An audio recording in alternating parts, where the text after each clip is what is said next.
ஒரு வகையில் நாங்கள் வரவேற்கிறோம். ஒன்றியத்தை ஆண்டு கொண்டிருக்கிற பாசிச வெறிபிடித்த பிஜேபி அரசாங்கத்தையும் அவருடைய கொள்கைகளையும் எதிர்ப்பதற்கு மார்க்சிஸ்ட் கம்யூனிஸ்ட் கட்சி என்ன விலை வேண்டுமானாலும் கொடுக்க தயாராக இருக்கிறோம்.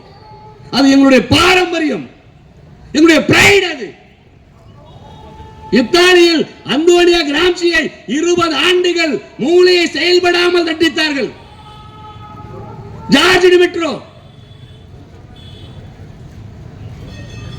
சக்திகளை இந்திய மண்ணிலிருந்து வேரடி மண்ணோடும் பிடுங்கி எறிவதற்கு மார்க்சிஸ்ட் கம்யூனிஸ்ட் கட்சி முன்னணி படையாக எந்த விலை கொடுக்க வேண்டும் என்றாலும் கொடுப்பதற்கு தயாராக இருக்கிறது. அந்த வகையில் திராவிட முன்னேற்ற கழகத்தோடு தோளோடு தோள் நின்று பாசிசத்தை கடுவறுக்கிற போராட்டத்தில் ஒன்றிணைவோம். அதே நேரத்தில் தமிழகத்தில் இருக்கிற உழைப்பாளி மக்களுக்கு எதிராக, தொழிலாளி வர்க்கத்திற்கு எதிராக தமிழ்நாடு அரசாங்கம் ஒரு அடி எடுத்து வைத்தாலும் அதற்கு எதிராக தீரத்தோடும் வீரத்தோடும் வலுமிக்க போராட்டத்தை மார்க்சிஸ்ட் கம்யூனிஸ்ட் கட்சி முன்னெடுக்கும். அதற்கான தீர்மானத்தை நிறைவேற்றக்கூடிய மாநாடு தான் மதுரையில் நடைபெறக்கூடிய அகில இந்திய மாநாடு.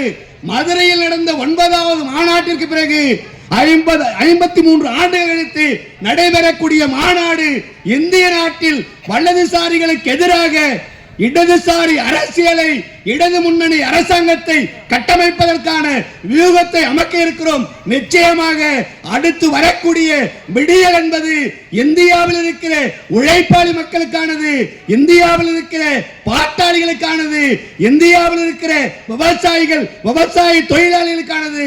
அந்த வகையில் நமக்கான விடியலை நமதாக்கக்கூடிய போராட்டத்தில் நாம் அத்தனை பேரும் ஒன்றிணைவோம், போராடுவோம், வெற்றி பெறுவோம். மகாகவி பாரதி சொன்னானே, 30 கோடி ஜனங்களின் சங்கம் முழுமைக்கும் பொது உடைமை, ஒப்பிலா சமுதாயம் உலகுக்கு ஒரு புதுமை என்றானே. அப்படிப்பட்ட பொது உடைமை சமூகத்தை இந்த மண்ணில் கட்டமைக்க அனைவரும் ஒன்றிணைவோம், போராடுவோம், வெற்றி பெறுவோம் என்று கேட்டுக்கொண்டு வாய்ப்புக்கு நன்றி கூறி விடைபெறுகின்றேன். நன்றி.